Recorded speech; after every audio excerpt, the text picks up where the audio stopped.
वैदिक ज्योतिष चैनल को सब्सक्राइब कर ले। डेली ऐसे ही वीडियो देखने के लिए बेल आइकन को भी दबा ले। आज जो कमेंट में जय श्री कृष्णा लिखेगा उसके घर की परेशानी दूर हो जाएगी। चलिए शुरू करते हैं वीडियो को। जय श्री कृष्णा। राधे राधे। जीव के जन्म का हेतु इच्छा है। इच्छा मिट जाए तो अभी जीवन मुक्त हो जाए। इच्छाओं से ही पाप होता है, इच्छाओं से ही पुनर्जन्म होता है, इच्छाओं से ही अशांति, बंधन, क्लेश, चिंता, शोक इनकी प्राप्ति होती है। यदि इच्छा का त्याग हो जाए, चाह का त्याग हो जाए मानव जन्म में, तो इस जन्म का परम लाभ भगवत प्राप्ति निश्चित हो जाए। सकल कामनाहीन जे ते राम भगति रस लीन। प्रभु की भक्ति रस में लीन वही हो जाता है जिसकी सारी कामनाएं शांत हो गई हैं। ये कामनाओं का शांत होना बड़ा कठिन है। ऐसा लगता है कि इस कामना की पूर्ति से कामना की शांति होती है, पर भ्रम है। कामना की पूर्ति से और कामनाओं की उत्पत्ति होती है। इसीलिए भगवान अपने जनों की लौकिक कामनाओं को पूर्ण ना करके ऐसे विघ्न डाल देते हैं जिससे वो निराश होकर एकमात्र श्री भगवान के चरणों की आशा रखकर वो परम सुख को प्राप्त करता है। नहीं तो हमारी कामना, हमारी आशा, हमारी चाह जगत के भोगों को, जगत में जीने की। कल कई संतों से बैठ करके वार्ता हुई कि बताइए, मरने की बात सुनकर डर लगता है? उन्हें बहुत डर लगता है। क्यों क्यों डर लगता है? क्या अपने प्रभु के पास जाने में आपको भय लग रहा है? तो आप कहेंगे नहीं, तो इसका कारण संसार आपको बहुत प्रिय लग रहा है, शरीर बहुत प्रिय लग रहा है, भोग बहुत प्रिय लग रहे हैं, इसलिए शरीर छोड़ने की बात सोचने मात्र से भय लगता है। सोचो, बैठ के आधा मिनट सोचो कि अगर अभी मृत्यु आ जाए तो 30 सेकंड बाद मानो हम मर जाएंगे, कैसा लगेगा? अभी घबराहट पैदा हो जाएगी। यही मिटाना साधना है। मरने की तैयारी ना करने के कारण मृत्यु से भय लगता है। नहीं, मृत्यु श्री कृष्ण का आलिंगन है। भगवान कह रहे सब कुछ हरण करने वालों में मैं महान मृत्यु हूं। तो मेरे प्रभु ही तो मृत्यु रूप में आते हैं, फिर डरना क्या? डर इसलिए लग रहा है शरीर प्रिय है, भोग प्रिय है, संसार अच्छा लगता है। नाली का कीड़ा भी यहां बहुत अच्छे से जीना चाहता है, ऐसे उसको बहुत अच्छा लगता है। कभी प्रलय ना हो, कभी नाश ना हो, और ये मुझे नाली में रहने को मिले। शूकर अपनी इच्छा चाहता है। सब अपनी अपनी इच्छाओं में ही जीना चाहते हैं, इसीलिए मरने से भय लगता है। यदि इच्छा का नाश हो जाए तो मृत्यु नामक कोई वस्तु है ही नहीं, कोई भय नहीं है। थोड़ी देर सोचो, दूसरे के उपदेश की जरूरत नहीं, आप खुद सोचिए। मृत्यु तो होनी ही है, निश्चित होनी है। इसका नाम मृत्यु लोक है। जो यहां जन्मेगा वो मरेगा, निश्चित पक्का है ये। अब जब मरना ही है तो हम मरने की तैयारी ऐसी क्यों न कर ले कि मुझे मृत्यु से भय न लगे, पर हम जीने की तैयारी में खूब लगे हैं। देख लो, बढ़िया मकान, बढ़िया खान पान, वस्त्र, परिवार, रिश्ता, नाता, ये सब जीने की तैयारी पूरे जीवन भर करते रहे, पर मरने की तैयारी नहीं की, इसलिए मृत्यु से भय लगता है। और मरना निश्चित है, छूटना निश्चित है, तो ये फिर मन पछतई है अवसर बीते।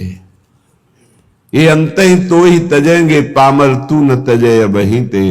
मन पछतई है अवसर बीते। बढ़िया अवसर है, मृत्यु पर विजय प्राप्त करने का बढ़िया अवसर है। श्रीपाद प्रबोधानंद जी महाराज कह रहे हैं, सोढ्वापि दुःखानि सुदुस्सहानि त्यक्त्वाप्यहो जाति कुलादिकानि भुक्त्वा स्वापकैरपि थुत्कृतानि बृंदाटवीवासमहं करिष्ये। शोढ्वापि, यदि मेरे शरीर में भयानक रोग रूपी दुख हो या बाहर विपत्ति रूपी दरिद्रता रूपी दुख हो, तो भी मैं अब अपने लक्ष्य से विचलित होने वाला नहीं। ये मृत्यु पर विजय प्राप्त होने की तैयारी है।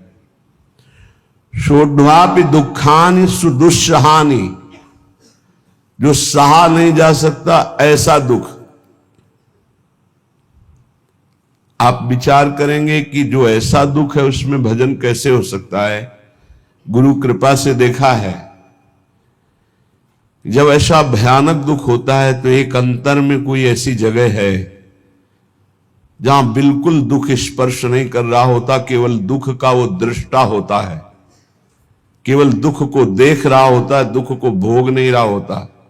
उस समय भी एक अद्भुत आनंद, जैसे हम सामने आग लगा हुआ देख रहे हैं दृश्य, पर हम आग से बहुत दूर हैं, ऐसा अनुभव होता है। इसलिए जब तक आप नाम जप नहीं करेंगे, जब तक आप भगवत आराधना नहीं करेंगे, तब तक आप दुखों को सहन करने में असमर्थ रहेंगे, और जहां दुख आया तहां फिर भजन नहीं बनेगा। कल एक उपासक एकांतिक में प्रश्न कर रहे थे कि बहुत कृपा है हमारे ऊपर प्रभु की, खूब नाम जप करते रहे, पर अब हमारा शरीर अस्वस्थ हो रहा है, अब भजन में रुचि नहीं रह गई। ऐसा कैसे हो सकता है कि आपका खूब नाम जप चल रहा हो, खूब अच्छा लग रहा हो, फिर भजन छूट जाए रोग में, और साधारण रोग, शुगर हो जाना, ब्लड प्रेशर हाई लो हो जाना, ये तो सबके लगभग है। कोई बिरला ही बचता है जिसके शरीर में रोग न हो, ये कलिकाल है।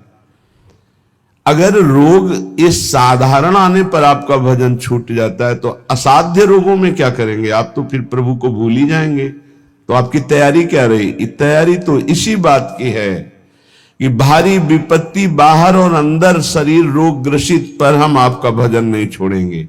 सोढ्वापि दुखानि सुदुस्सहानि, ऐसा दुख जो सहा नहीं जा रहा, उस समय भी हम राधा राधा राधा राधा ऐसा रटेंगे। त्यक्त्वाप्य हो जाति कुलादिकानि, हमारे कुल के, हमारे जाति के, हमारे परिवार के त्यक्त्वा, हमें त्याग दे, तो भी मैं ऐसी परिस्थिति में भी प्रभु का स्मरण नहीं छोड़ूंगा। भुक्त्वा स्वापाकैरपि थुत्कृतानि, बहुत ऊंची बात कह रहे हैं कि यदि मुझे श्रीधाम वृंदावन का वास मिले, आश्रय मिले, और मुझे नीच जनों का जूठन पाना पड़े, तो मैं वो पा करके रहूंगा, पर अब मृत्यु की तैयारी में कसर नहीं रखूंगा, अब मृत्यु पर विजय प्राप्त करूंगा। धाम का आश्रय लेकर सत्संग करते हुए नाम वाणी में ऐसा चित्त डुबोऊंगा कि शरीर अस्वस्थ हो तो भी भजन न रुके, भारी विपत्ति हो तो भी भजन न रुके, परिवार के लोग हमें त्याग दें तो भी भगवद आश्रय न छूटे, और हमको जूठन मांग के खानी पड़े तो भी भगवद आश्रय नहीं छोड़ेंगे। ऐसे पुरुष को परम पद की प्राप्ति होती है। इतना धैर्यवान होना चाहिए। ये छुटपुट विपत्तियां, रोग, ये हमारे पाप कर्म के प्रभाव से ही आते हैं। हमको आनंद पूर्वक सहना सिखाता है सत्संग, शास्त्र, भजन, ये सामर्थ्य देता है। भजन नहीं तो बातों से नहीं सह पाओगे। इसीलिए यावत स्वस्थमिदम कलेवरम यावत च दूरे जरा, जब तक आपका स्वास्थ्य ठीक है, वृद्धावस्था दूर है, तब तक भजन कर लो। ऐसा अभ्यास कर लो कि किसी भी स्थिति में भजन न छूटे। घर छोड़ने के पहले गुप्त रूप से 4-4 दिन, 5-5 दिन भोजन का त्याग करने का अभ्यास गुप्त रूप से किया, क्योंकि हमको बाहर मिले ना मिले तो हम कैसे रह पाएंगे। पहले तैयारी की जाती है। एक एक को मृत देखा, एक एक को मृत देखा, मां को, परिवार को, सबको। जब अंदर आ गया कि सब ये शरीर मृत हैं, और अंदर ही आ गया कि कई दिन भोजन न मिलने पर भी मैं भजन अपना नहीं छोड़ पाऊंगा। नित्य निरंतर भजन करते हुए मैं बाहर परिवार से, भोजन से, सबसे विलग होकर के भी जी लूंगा। पहले अभ्यास किया, फिर निकल पड़े। जब निकल पड़े तो कदम पीछे नहीं, आगे। चाहे जितनी गाली, अपमान, दुख, सर्दी, गर्मी, बरसात, हर कष्ट सहते हुए पशुवत शरीर का व्यवहार, जैसे पशु ऐसे व्यवहार, जैसे पशु के न रजाई है न कंबल है, जो मिला सो खा लिया, जहां मिला वैसे पड़ा, ऐसे शरीर। तब वो जाकर के अंदर वेदना जागृत हुई, कैसे ब्रह्मबोध हो, कैसे भगवत प्राप्ति हो। अब तो जीवन का लक्ष्य केवल भगवत प्राप्ति। तब जहां कहीं भी चित्त की वृत्ति विषय संयोग के लिए लालायित हुई, वही रो रो कर प्रभु से प्रार्थना, प्रभु बचाओ, ऐसी वृत्तियों से बचाओ जो आपसे विमुख कर रही। बस एक ही उपाय मिला है आज तक विषयों पर विजय प्राप्त करने का, रोकर भगवान से प्रार्थना करना।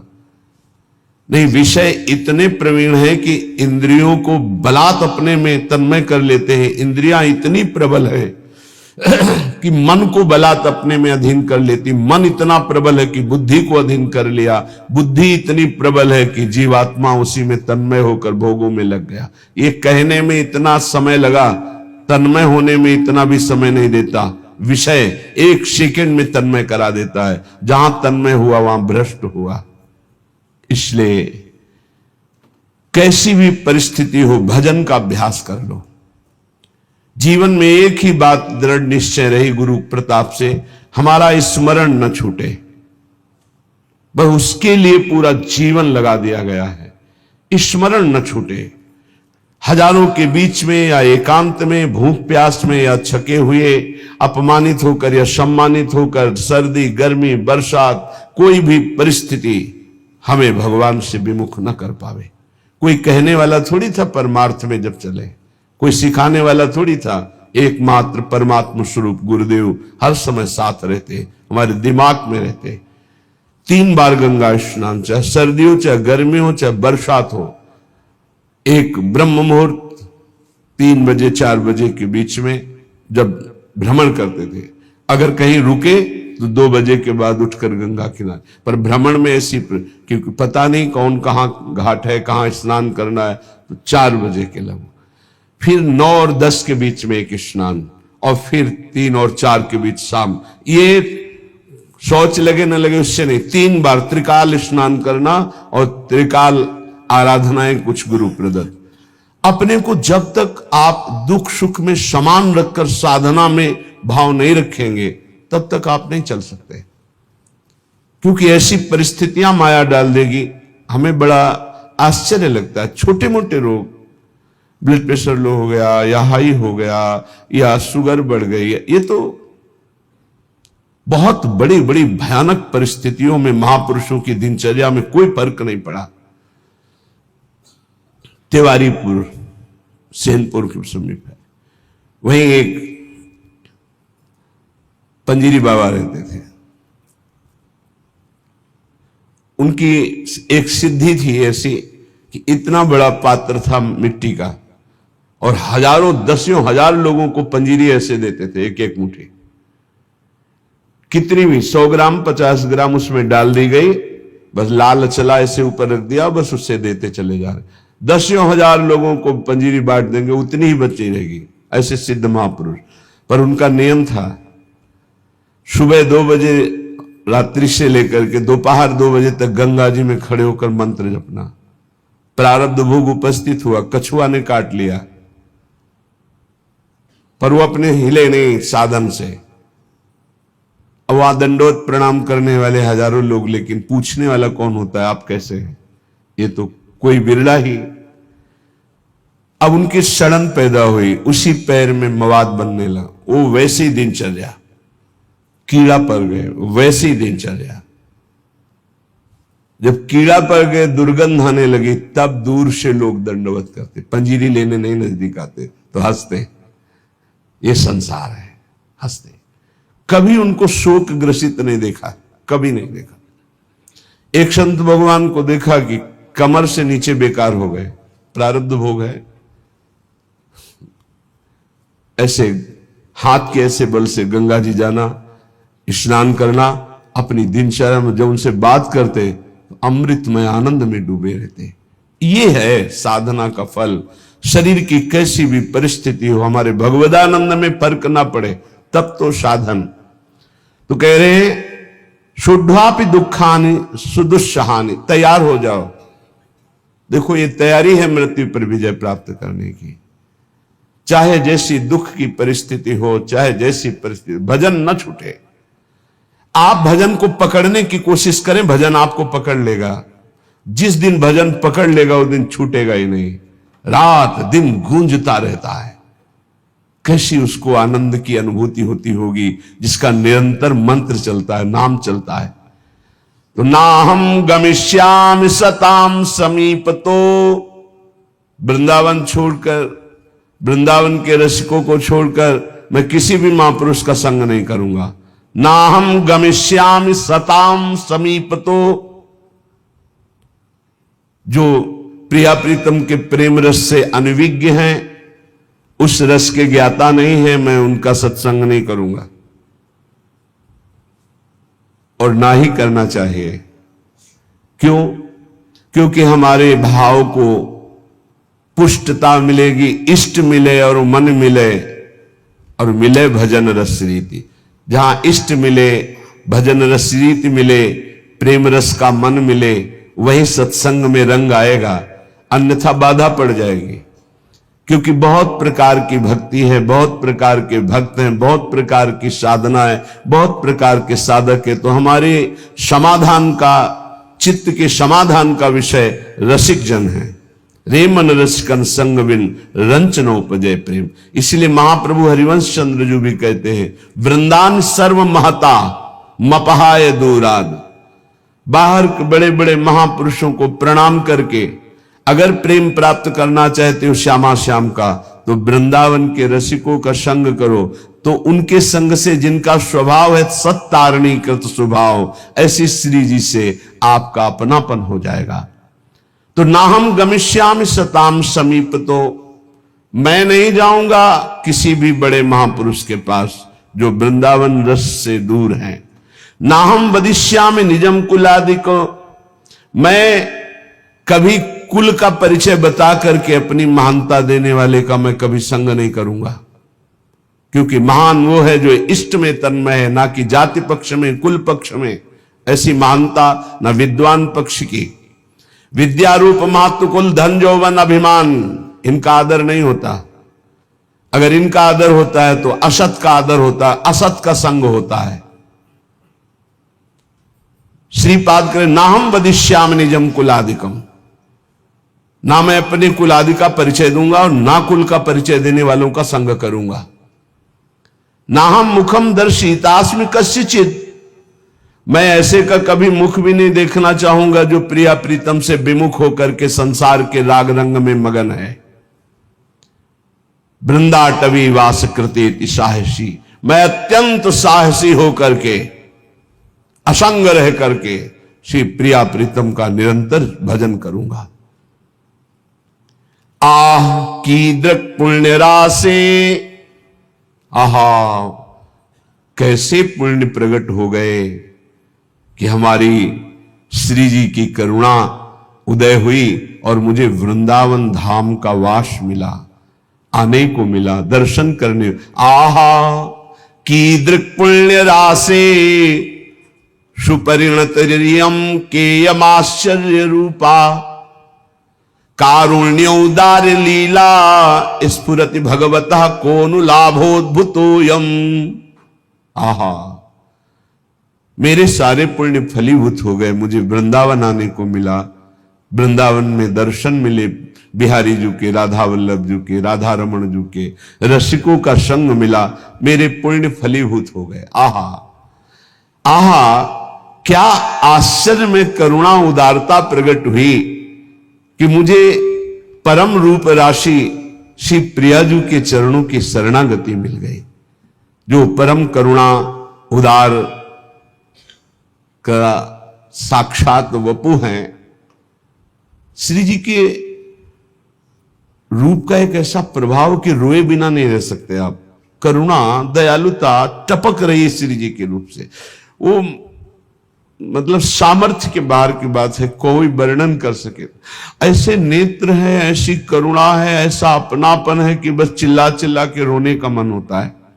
तो कहते आहा, हमारे ऊपर कितनी करुणा हुई। केम आश्चर्य रूपा, कैसा ये आश्चर्य में रूप है मेरी प्यारी जू का। कारुण्य उदार लीला स्फुरति भगवतः कौन लाभोद्भुतोयम, जहां जिनकी करुणा उदारता का लाभ स्वयं भगवान ले रहे हैं, वो रूप हमारी स्वामिनी जू का। मैं उनका शरणागत हूं। यद्वा नाश्चर्य में तन निज सहज गुणम मोहित श्री विधिशा, मेरी स्वामिनी जू का ऐसा सौंदर्य है, ऐसा प्रेम है कि लक्ष्मी ब्रह्मा शिवादि देवगण भी मोहित हो रहे हैं। यद्वा नाश्चर्य में तन निज सहज गुणम मोहित श्री विधि ईशा, श्री लक्ष्मी जी, विधि ब्रह्मा जी, ईश भगवान महादेव, उच्चैर वस्तु, ऐसी दिव्य प्रेम वस्तु वृंदावन मिद मवन उयत स्वयं प्रादुरस्ते, मुझे वृंदावन की भूमि ने प्रदान किया। श्री स्वामिनी जू का रूप, स्वामिनी जू की शरणागति, स्वामिनी जू का राधा नाम, जिसे लक्ष्मी जी, ब्रह्मा जी, भगवान शिव आदि देवगण भी मोहित हो रहे हैं। ऐसा प्रेम, जिस उदारता का लाभ स्वयं भगवान श्री कृष्णचंद्र जी ले रहे हैं, ऐसी स्वामिनी मुझे मिली। ये सिर्फ वृंदावन भूमि की कृपा। इसलिए मेरी जिह्वा रटन वृंदारण्येत्यविरत मटस्तत्र परितो, नटन गायन प्रेम्णा पुलकित वपुस्तत्र विलुठन, त्रुटत सर्वग्रंथि स्फुटदति रसोपास्ति पटिमा, कदाहम धन्यानाम मुकुटमणिरेशोस्मि भविता। मैं बन गया सबका मुकुटमणि। ये देखो, हम श्यामाजू के बल अभिमानी। कदाहम अहम धन्यानाम, मैं धन्यों में धन्य हो गया। मुकुटमणि रेशोस्मि, अस्मि मैं, भविता मैं मुकुटमणि बन गया। किस बात से? क्योंकि मुझे ऐसी प्यारी जू की शरणागति मिली, मुझे प्यारी जू का नाम रटने को मिला। तो रटन वृंदारण्य, मैं वृंदावन में रहकर राधा राधा राधा ऐसा रटूंगा। विरत मटस तत्र परितो, वृंदावन की गलियों में घूमता हुआ, नटन गायन प्रेमणा, नाचते हुए और पद गायन करते हुए। पद गायन करते हुए। बन की कुंजन कुंजन डोलन, निकषत निपट साकरी बीथिन, परसत नाही निचोलन। बन की कुंजन कुंजन डोल, साथ में प्रियालाल बन विहार कर रहे, भावना करते हुए उपासक पद गायन। देखी सखी राधा पिय केली, देखो सखी प्रिया प्रीतम कैसे प्रेम रस क्रीड़ा करते हुए वन विहार गहवर वन में कर रहे। सुंदर पुलिन सुभग सुखदायक, नव नव घन अनुराग परस्पर, खेलत कुंवर नागरी नायक। सखी देखो कैसे यमुना का पावन पुलिन है, नवीन नवीन अनुराग में डूबे हुए नव किशोरी नव किशोर कैसे पावन यमुना पुलिन के तट पर क्रीड़ा कर रहे, खेल रहे हैं। आज निकुंज मंजू में खेलत नवल किशोर नवीन किशोरी। देखो सखी आज सुंदर नवम नवम जहां शोभा प्रकाशित हो रहे, ऐसे नवीन निकुंज में हमारी नवल किशोरी जो खेल रहे। देखो सखी आज दोनों प्रिया प्रीतम अपने कर कमल में सुंदर सुंदर नील कमल और स्वर्ण कमल लेकर सैया की रचना कर रहे हैं। नवल नागर किशोर मिली, कुंज को मल कमल दलन सिद्ध्या रची। ऐसे विविध पदों को गाते हुए भाव में डूबा हुआ नटन गायन प्रेमणा पुलकित वपुस्तत्र बिलुठन, नाचता हुआ गाता हुआ और रज में लौटता हुआ। ये मेरी प्यारी जू प्यारे जू की चरण रज है, ये रसिकों की चरण रज है। बार बार अपने शरीर को अभिषिक्त करता हुआ त्रुटत सर्व ग्रंथि, जड़ चेतन की ग्रंथ टूट गई, चिदानंद स्वरूप प्रकाशित हुआ। तो क्या कदा हम धन्या नाम, मैं धन्य हो गया। मुकुटमणि रेशोस्मि भविता, मैं मुकुटमणि बन गया, भक्तों का मुकुटमणि। ये सर्वोपरि महामाधुर्य रस में स्थित गर्व से कहते हैं धन्या नाम मुकुटमणि रेशोस्मि अस्मि भविता, क्योंकि वृंदावन की भूमि ने मुझे महान बना दिया। निरंतर राधा नाम गायन करते हुए, राधा यश गायन करते हुए, रज का सेवन करते हुए अपना जीवन वृंदावन को दे दिया। तो धन्या नाम, धन्य धन्य धन्य तेरी जी इनके उपास है। ये परिचय संतों की, रसिकों की वाणी से प्राप्त होता है। धन्य है उनका जीवन जिनको संत समागम मिला। संत वचन के अनुशीलन से होती निर्मल मति है, श्री हरि के चरणों में जिससे बढ़ती अविचल रति है। जीज उसी से भक्त जनों के बश होते बनवारी, दर्शन दे राधा प्यारी संहरते बाधा भारी। जब प्रेमी रसिकों के वचनों का श्रवण करने का सौभाग्य मिलता है तो प्रिया प्रीतम के मिलने की चाह प्रकट हो जाती है। ऐसे तो संत भगवान संपूर्ण देश में विराजमान हैं। सबई सुलभ सब दिन सब देशा, सुलभ है पर इनको पहचानना बहुत कठिन है। संतों की कोई दुकान नहीं होती है और ना कोई, जैसा लिखा है, ना कोई उनके साइन बोर्ड होते हैं जिससे उनकी योग्यता पहचान ली जाए। जो दुर्भागी जन होते हैं, कभी कभी भगवान की कृपा से उनको भी संत संग मिलता है। दुर्भागी खलऊ करें भली पाय सुसंगु, पर मिटे न मलिन स्वभाव भंगु। वो खल दुष्ट स्वभाव वाले लोगों को भी भगवान अवसर देते हैं, संत समागम जाओ। पर वो देखने, सुनने, मनन करने की योग्यता न रखने के कारण वो और कुछ देखते हैं और निंदा करके अपने दुर्भाग्य को और पुष्ट कर लेते हैं। हम यहां वार्ता कर रहे हैं सत्संग से परम लाभ लेने वाले श्रद्धालुओं की। सत्संगति दुर्लभ संसारा, निमिष दंड भरी एक बारा। यदि एक बार भी संत का संग पलक झपकने भल के समय को मिल जाए तो जीवन का परिवर्तन निश्चित होगा। संत संग की पहचान जीवन का परिवर्तन हो जाना। पर प्रायः ऐसे संतों का संग प्रायः नहीं मिलता। बहुतायत होती है संत के भेष में वासनाओं की पूर्ति करने वाले असंतों की। लिखा हम बोल रहे हैं। कभी कभी तो ऐसा कि संत के भेष में घोर पाखंड पाया जाता है, जिससे बड़ा भ्रम, बड़ी वंचना सतमार्ग की हो जाती है। इतना संदेह पैदा हो जाता है कि सौभाग्यवशात यदि कहीं सच्चे संत मिल जाएं तो उन पर भी श्रद्धा नहीं हो पाती। ऐसा झकझोर दिया जाता है। जन्मार्जितानि पापानि नाशमायन्ति यस्य वै सत्संगतिर भवेत् तस्य नान्यथा घटते हिसा। बहुत जन्मों के जब सुकृत एकत्रित होते हैं, भगवान की कृपा करुणा बरसती है, तब संत संग का संयोग बनता, हमारी श्रद्धा वहां समर्पित होती है। सत्संगो दुर्लभो अगम्यो अमोघस्य। अगर एक बार विशुद्ध संत मिल जाए पर मिलते भगवत कृपा से हैं, तो सच्ची कहते हैं उसका सारा काम बन जाएगा।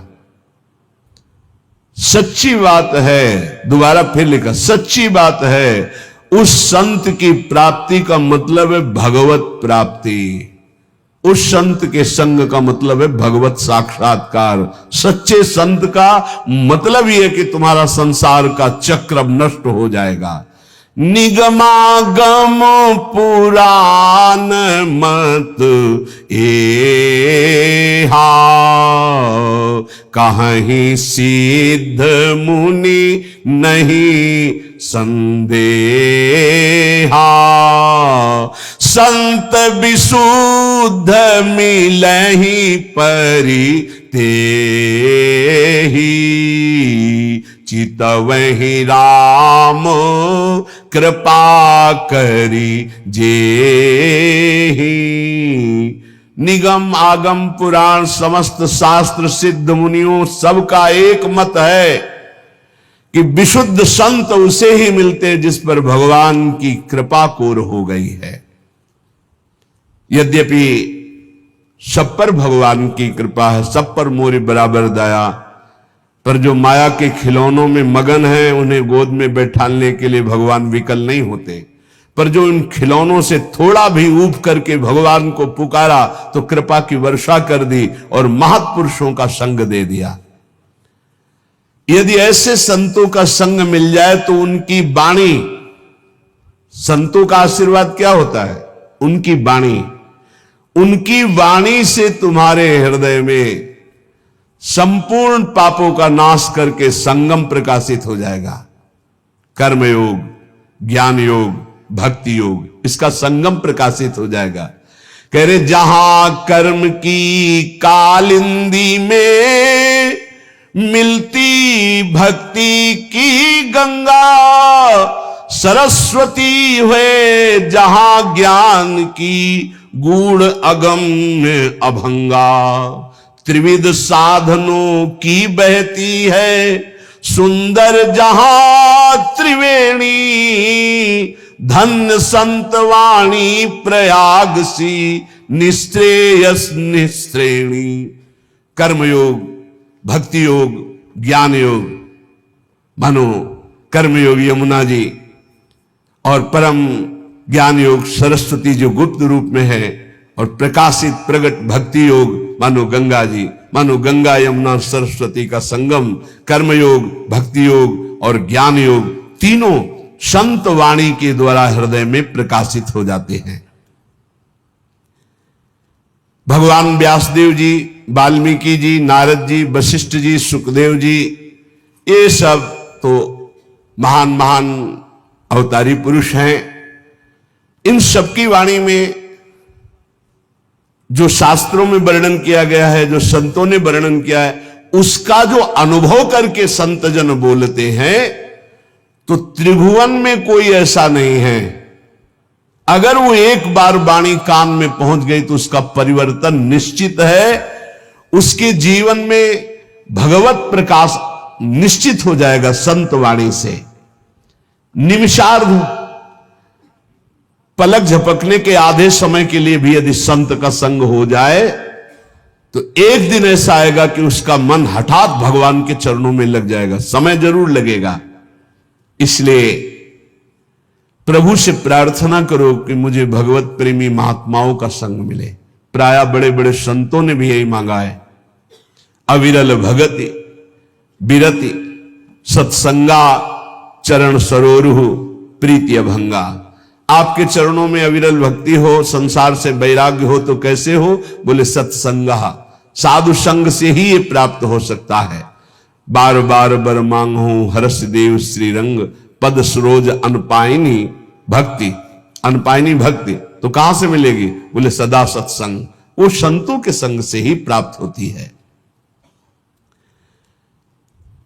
अनुभूति युक्त वचन संतों से ही प्रकट होते हैं। पढ़ लिख कर प्रवचन और अनुभूति युक्त वचन में अंतर होता है। पढ़ लिख कर जो वचन होते हैं वो खोखले होते हैं, उनमें दम नहीं होती कि सामने परिवर्तन कर सके, क्योंकि स्वयं का परिवर्तन नहीं हो पाया। संतों के वचन में यह अंतर होता है कि प्रभु की कृपा का कारण विशेष उन्होंने अनुभव किया है। अनुभव करके जो ही बोलते हैं तो वो शब्द कान में जाकर हृदय के अंधकार का नाश कर देते हैं। कोई ऐसी वस्तु नहीं जो संत कृपा से प्राप्त ना हो जाए, चाहे लौकिक हो चाहे पारलौकिक। या वै साधन संपत्ति पुरुषार्थ चतुष्टये ताम बिना सर्वमाप्नोति यदि नारायणाश्रय। भगवान श्री हरि के जो आश्रित जन है उनका यदि संग हो जाए तो यद्यपि कहा गया है कि चतुष्टय साधन होने के बिना ज्ञान नहीं हो सकता, पर ऐसे संत जो भगवत आश्रित है उनके संग के प्रभाव से बिना अन्य साधनों के शुद्ध ज्ञान हो जाएगा और चारों पुरुषार्थ धर्म अर्थ काम मोक्ष चारों पुरुषार्थ प्राप्त हो जाएंगे। अकाम हो या सकाम, निष्काम हो या कामना युक्त, एकमात्र भगवान श्री हरि के चरणों की आराधना कृतकृत्य कर देती है और ये बिना संतों के संग के नहीं मिलती। अकामः सर्व कामो वा मोक्ष काम उदार धीहि तीव्रेण भक्ति योगेन यजेत पुरुषम परम। जो कुछ चाहते हो, जो कुछ पाना चाहते हो लोक परलोक में, सब कुछ तुम्हें मिल जाएगा। नहीं चाहोगे तो मोक्ष भी मिल जाएगा, प्रेम मिल जाएगा, पर तुम उदार बुद्धि होकर भगवान श्री हरि की तीव्र भक्ति करो, परम पुरुष श्री हरि की आराधना करो, और ये होगी संत संग से। जब तक संत संग नहीं तो भगवान की प्रेम लक्षणा भक्ति या तीव्र भक्ति या विशुद्ध भक्ति हृदय में जागृत नहीं हो सकती।